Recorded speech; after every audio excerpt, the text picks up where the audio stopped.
Hello and welcome to the 33rd lecture of this short course called Behavioral Theory of Systems with a view towards data driven control. So, if you remember, we did find out how to obtain the most powerful unfalsified model from time series data, assuming that the time series is known forever. This entire time series is known. Yeah, under that assumption we did find out its MPUM, and all we had to do was we had to look at various Hankel matrices created from this data, which each of these Hankel matrices would have finitely many rows but infinitely many columns, and then you have to find out their left kernels. And it turns out that you do not have to do it forever, you can stop at one point. Yeah, and from there you can derive the most powerful unfalsified model, which is such that you can find out this polynomial matrix of finitely many rows and as many columns as the number of variables in W, such that this is equal to 0, and we said that this is the most powerful unfalsified model. But then we argued that this is a little impractical, because you cannot have this infinite time series information under practical considerations. Okay. So there what we have instead is that there could be multiple trajectories, but we assume that we have only one trajectory, and about of that one trajectory I have this information. I know W0, I know W1, I know W2, and so on up to W capital T, a finite time series data.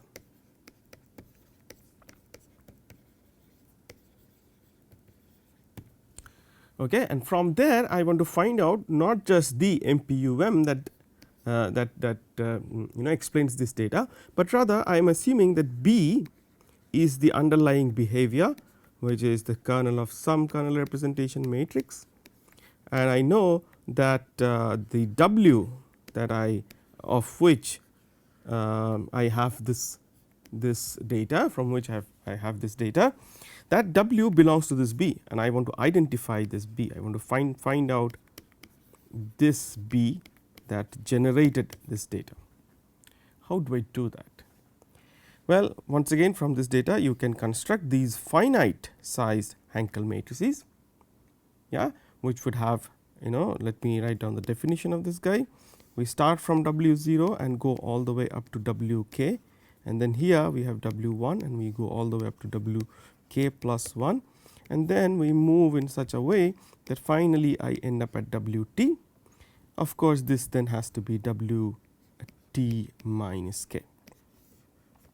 That is the kth Hankel matrix, and we can find out their left kernels, of course, but it turns out that if I find out those left kernels, left kernel of Hk would in general contain the behavior B restricted to K and its orthogonal complement. This orthogonal complement is in fact equal to this Nk, which is the collection of all annihilating row vectors, annihilating polynomial row vectors of every trajectory inside the behavior, but of course they are those whose degrees are less than or equal to k. Right. So, in general, each time I am getting a left kernel, I am getting polynomial row vectors, that collection is bigger in general than this Nk. So, which means ultimately, even if we go ahead and did the tricks that we did in the case when we had infinite time series data, and we go up to the saturation point and we realize that we don't have to go any further. So, even if we do that, then finally if I obtain some row module, that row module will contain the annihilating module of the original behavior, which would mean as a behavior I will get a smaller behavior. That is not something unexpected, because see, ultimately we are interested in the when we do this left kernel business, we get the we get the most powerful unfalsified model for the data. So, if we have the most powerful data, that means the behavior that you get ultimately is the smallest one that explains the data. So, if that data is not such that when you look at this HK and you look at the column span of this HK, this column span in general is contained in BK. Because it is contained, it does not have full information about the trajectory, it misses out on something. And because it misses out on something, the behavior that I get out of this, the MPUM that I get, turns out to be smaller than the original one. You see, the original behavior, the one that exists, the ground truth, that also is an unfalsified model of the data, right, because it creates the data. Because it is an unfalsified model of the data, by the very definition of MPUM, it will contain the MPUM. Yeah, and so you see, unless the data satisfies some property, unless the data is good, then it will imply that the column span of HK will be equal to BK. Yeah, at least from the saturation point onwards. If that happens, then we can do this identification, right. So, I want to remind you guys about the definition again of this BK or BL, whatever you call it. Let me call it BL because I think I was using BL in the last lecture. So, BL by definition is the collection of all W's restricted to 0 to L, where this W is a trajectory in the behavior. Okay, I hope it makes sense. So, we collect W 0, W 1 dot dot dot up to W L. We collect all of them, yeah, for all trajectories in the behavior, and we form this set, and that is my BL. Okay. And then we did this definition that D K L does not matter is the dimension of BK. Yeah, rho K once again by definition is DK minus 1. Okay. And we claim that D0 is less than or equal to D1 is less than or equal to D2 and so on. And also we can make this assumption without loss of generality. And this also necessitates that we define what is rho 0. Rho 0 by definition is D0. So, rho 0, with rho 0 we find that this inequality has changed and so on. We were saying that we need some we need some properties satisfied by these guys, yeah, satisfied by these restricted behaviors, and with those properties finally we will be able to find out a condition under which this happens. So, because of this important, let me remind you again that what we are after is we want conditions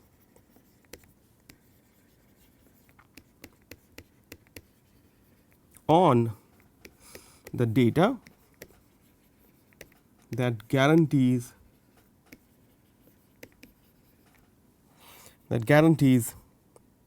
column span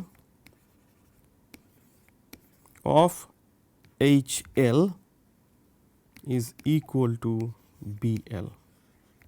And when that happens, and if L is beyond the saturation point, that will mean when I find out the left kernel of HL, it will be equal to BL pub, and because we are beyond the saturation point for BL, BL pub will give us a kernel representation for B, right.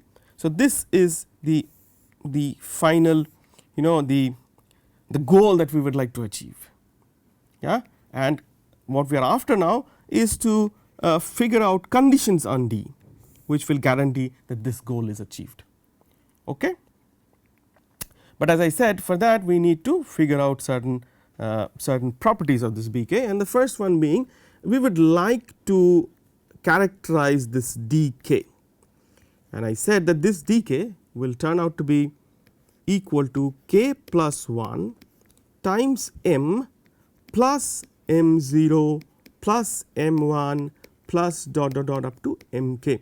And let me remind you what these guys are. K of course is this k. What is m?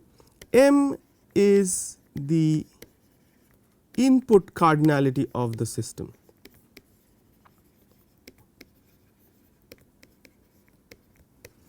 Of the behavior B. If you do not remember, go back and see our earlier lectures, although those concern continuous systems, but as you know, you would have seen through your through the various exercise problems, that same things will translate to discrete time systems over Z plus as well, right. And what are these numbers then, m0 up to mk? Well, mk is defined as the dimension of kernel of OK minus 1 divided by kernel of OK. What is this OK? OK is by definition the kth sized portion of the observability matrix. So, this is C, CA, CA squared dot dot dot CA to the power k, right. So, this is my OK. Now, here interestingly you can now easily find out that this means rho k is equal to m plus mk, okay, and that is what it is. From here we also find out that if we assume that the behavior when I obtain a state space representation of the behavior, if we assume that that state space representation is observable, this is without loss of generality. Yeah, how do you do that? We assume controllability of the behavior, we assume controllability in terms of behavioral theory. Yeah, remember factor left prime. So, we assume factor left prime kernel representation, then we obtain a corresponding transfer function matrix, no pole 0 cancellations happen. Yeah, so that from that kernel representation matrix, from that the transfer matrix, transfer function matrix, you look at the transfer function matrix and employ your standard construction processes that can obtain state space representation from that given from that transfer function matrix that you have obtained from the given kernel representation. Is that okay? Yeah. So, and that state space representation can be assumed to be observable. You just have to, it is a minimal kernel it is a minimal state space representation, it will turn out to be observable, right. So, now if you have this observable kernel my bad, observable state space representation, then what do we know? We know that O n minus 1, where n is the size of the minimal state space representation, O n minus 1 defined as C C A up to C A to the n minus 1. This is full column rank. And how many columns are there? Of course, n number of columns are there. So, that means rank of O n minus 1 will turn out to be equal to n, which will mean that kernel of O n minus 1 is in fact trivial. The kernel may turn out to be trivial even at an earlier stage if we have multi output systems. I mean, if there are these p rows, no. So, these are block matrices, right. So, therefore, you might end up getting n linearly independent columns, you know, at a much earlier stage than all the way up to n minus 1, but that does not matter. If you assume observability, then it's this matrix at least is guaranteed to be full column rank. So, therefore, the kernel of this guy will be 0, and not just that, by Cayley-Hamilton theorem,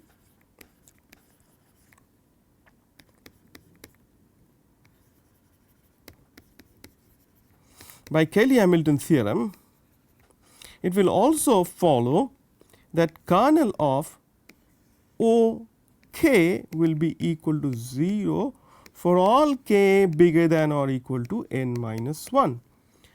Yeah, because Cayley-Hamilton theorem says that a matrix satisfies its own characteristic polynomial, and characteristic polynomial is of degree n. So, any polynomial of any power of a, say a to the power k, where k is bigger than or equal to n, can be expressed as a linear combination of powers smaller than n, strictly smaller than n. Which means, if I look at these bigger O n matrices, the newer rows that are being added, those newer rows in fact already are linearly dependent on the previous rows. Yeah. So, therefore, we do not get anything new, and therefore, once this part is full column rank, when you add these new new rows which are anywhere dependent on the previous rows, this will still continue to be full column rank. So, therefore, the kernel will still be 0.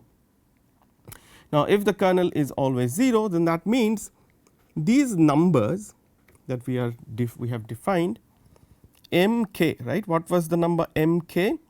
M k number, remember, was defined as this. So, this would imply then, so let me rewrite,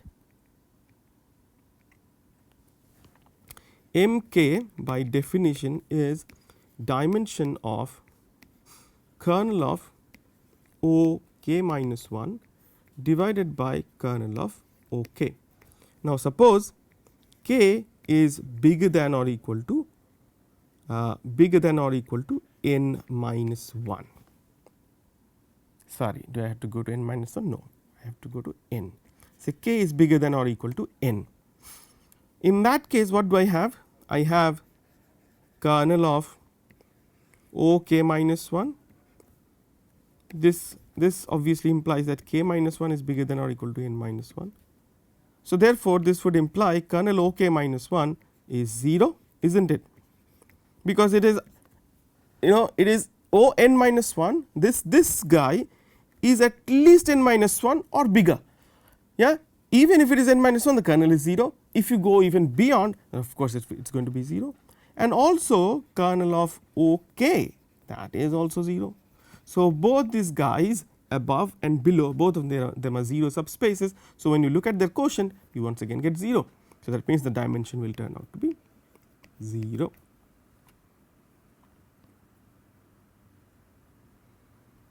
Yeah. So, it is a 0 dimensional subspace, that is why m k is equal to 0.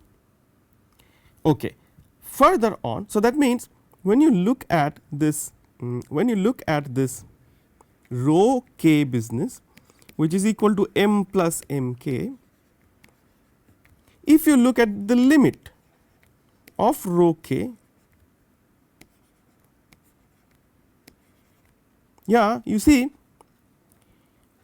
when you look at this limit, look at these numbers as k is increased.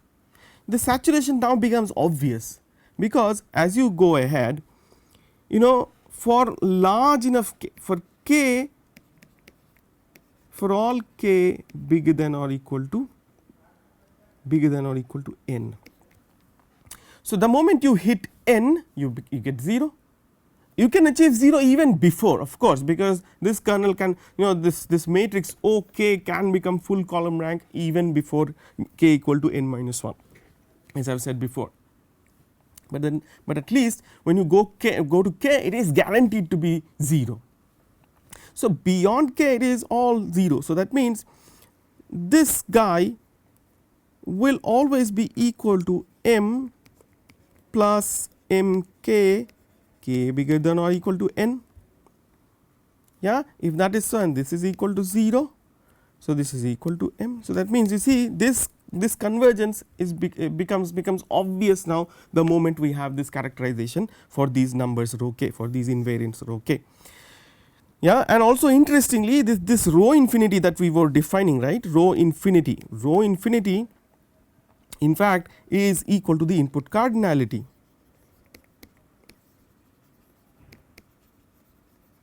Which should not come to you as a surprise, because even when we were looking at infinite time series data, and we were defining these numbers, these invariants, in terms of the rank of the corresponding infinite Hankel matrices. What was rho infinity? Rho infinity was the number by which the dimension or the rank of HK was increasing beyond the saturation point. Now remember how this HKs are obtained. You have okay HK minus 1, and then you add new rows, right, which are shifted versions of your previous the last block of the trajectory data. Yeah, you just shift that and you append them. Now when you append them, by how much amount should it increase? So if the inputs are truly free, then this rank will increase only by that number. Yeah, and if you are before the saturation point, it might still increase a little bit because the corresponding outputs may also have some freeness, but when you go beyond the saturation point, those freeness in the outputs are completely gone, because we all know, all the equations we know that the output must satisfy, output and shifted versions must satisfy. So these guys will go away anyway. What will remain is this M, which is the input cardinality, and by that only the rank will increase. That is why rho infinity being input cardinality should not come to you as a surprise, but it is an interesting fact that we have unearthed, which we did not do when we were looking at infinite Hankel matrices. Okay. Now furthermore, I want to specify, I want to emphasize this particular thing. Notice that when you do this M0 plus M1 plus M2 plus dot dot dot, when you add them up Mk, you should get this number n. This should not come to you as a surprise, because this, as we have discussed the other day, you know, if you look at Rn for the case of observability, Rn is equal to Rn quotiented by kernel of O0 plus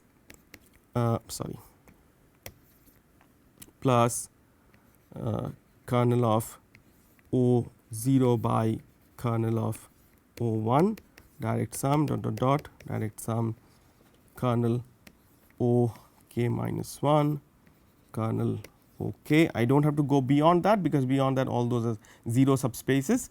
So 0 quotient by 0, which is once again 0 subspace, so I do not have to write them. These guys will be non trivial. Yeah, and yeah, okay, I think to make it more precise, I can use n minus 1. Well, I think n minus 2 is fine. Sorry, this is n minus 2, this is n minus 1. Yeah, in between the subspaces might also become 0. Yeah, because I do not know, because the full column rank property of the observability matrix may even be achieved before n minus 1, but this certainly is. So then what is this number? This is M0, this is M1, so this is M2. Then you know, when there is a direct sum, the dimensions add up. So I have this dot dot dot up all the way up to n minus 1, that should be equal to n. But because I do not know where this saturation and sort of is achieved, so therefore it makes sense to write this, that summation mi I going from 0 to infinity is equal to n. But you have to remember that although I write this as an infinite sum, it is not really an infinite sum, because after finitely many points, after finitely many instants, the numbers become 0, all of them, all along. Yeah, that is why we have this property as well. Okay. Now I had asked you guys to think about something, namely, okay, now that we know that this rho k for any k is given by m plus mk, in order for this inequality to happen,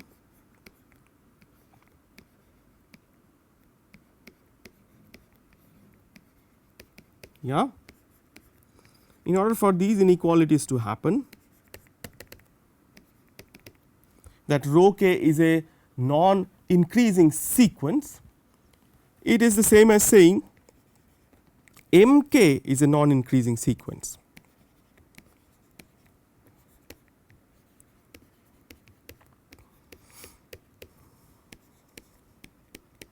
Yeah. In fact, it is much easier to understand why Mk this is a non increasing sequence. Yeah. Let us see. Okay. What is Mk? I had asked you to think about this. You can use the same arguments that we did to prove rho k is a non increasing sequence, yeah, for the case of infinite Hankel matrices, because each time a finite number of rows were being added. Yeah. Here we cannot use the same argument, because here we do not have a description as yet in terms of such column span of matrices for Bk. Yeah. This is the dimension of Bk, right, and we do not have a description of that in terms of matrices. That becomes a little involved, some abusive notation has to be done and stuff. So that is why it is a little unwieldy to prove this inequality directly, but once we know that rho k is this and Mk's have a very nice definition in terms of the observability matrices, we can show that Mk is a non increasing sequence, correct. Yeah, but why is that so? Let us see clearly. Mk is by definition the dimension of kernel of OK minus 1 divided by kernel of OK, all right. This also means that this is equal to dimension of kernel of OK minus 1 minus dimension of kernel of OK, right. Remember that kernel of OK minus 1 in fact is equal to kernel of OK direct sum kernel of OK minus 1, assuming that they are sorry, what did I write, sorry, kernel of OK, yeah, quotient. Yeah, the quotient is complementary to this subspace. The subspace by which you quotient, yeah, is always complementary to this quotient subspace. Okay. Now, assuming that these guys are non trivial, you have a direct sum decomposition. So, therefore, this dimension must be equal to this dimension plus this dimension, correct. So, then therefore, this dimension will be this dimension minus this dimension, and that is precisely what I have written. Dimension of the top guy minus the dimension of the bottom guy is equal to the dimension of the quotient. That is what we have written. Now, what is this dimension? By rank nullity theorem, this is equal to n. N is the number of columns for these guys, right. So, when they act as left multiplication as matrices, they act on n size vectors. So, this so by rank nullity theorem, the number of variables here is n. So, this is n minus rank of OK minus 1. On the other hand, this is minus n plus rank of OK. N obviously will cancel out, and we will be left with that this is equal to rank of OK minus rank of OK minus 1, right. Now, look at these matrices. What is OK? OK is OK minus 1 and then C a to the power k. P such new rows are added to this old matrix and this new matrix is obtained. Yeah. Now, what do we know about the rank differences here? So, by how much the rank will improve. So, this number Mk is equal to the increment in rank from OK minus 1 to OK, isn't it? Okay, that's Mk. So, the number of independent rows here that I will get, which are independent from the previous rows, that is Mk. Now, when we look at one step before we have OK minus 2 and Ca to the power k minus 1, that gives me OK minus 1, and therefore Mk minus 1 is the rank improvement that happens here, correct. Now here is the thing, suppose there were the dependent rows that we have here in this stage, yeah, some dependent rows are there. Those dependent rows, they will appear here also, the corresponding rows, and if they are dependent on these previous guys, then these rows in Ca to the power k will also depend on previous guys. Why is that so? What is dependence here? Dependence of rows. What does dependence of rows here mean? It means that there is, let us say, a particular Ci, yeah, a to the power k minus 1, which is dependent on the previous rows. That means what? That means Ci a to the power k minus 1 plus some alpha k minus 2, you know, okay, let me just do it this way, yeah. Dependence of rows means that there exists a row linear combination of the rows which will go to 0. So that would mean that I will have some alpha 0 dot dot dot up to alpha k minus 1, this row vector that acts on these guys C a dot dot dot up to C a to the k minus 1, this is going to 0, correct. Now notice, if this is equal to 0, 0 alpha 0 dot dot dot up to alpha k minus 1, yeah, now a k sized vector, yeah, this C a dot dot dot C a to the k C a to the power k will also go to 0, yeah, because if you have some linear combination of okay, some a to the power k minus 1 plus alpha k minus 2 a to the power k minus 2 dot dot dot up to some alpha 0, this C is equal to, you know, some alpha vector alpha transpose times this equal to 0, means alpha transpose C a to the power k plus alpha k minus 2 a to the power k minus 1 dot dot dot up to alpha 0 a, this will also be equal to 0. Yeah, if this is 0, then when you multiply a from the right, that also continues to be 0. So that is why when there are these linearly dependent rows in when there are linearly dependent rows in this stage, the corresponding rows in this stage will also be linearly dependent.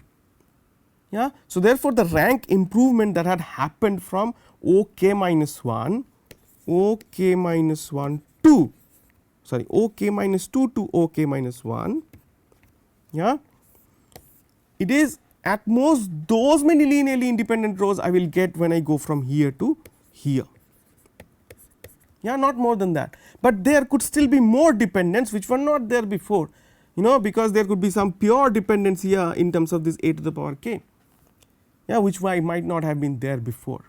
So therefore the rank improvement that happens from this to this stage, and this rank improvement is given by m k minus 1, and this rank improvement is given by m k. So therefore they will satisfy this condition always, yeah, just like before what we did in the case of Hankel matrices, same thing appears here, although there we dealt with, you know, shift operators, but here we are dealing with just matrices.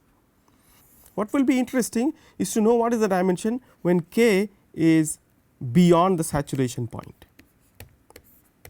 When k is beyond the saturation point, capital K, what will happen to this dimension? Think about this, yeah, till the time when we come back for the next lecture. Okay, till then, take care of yourselves. Bye.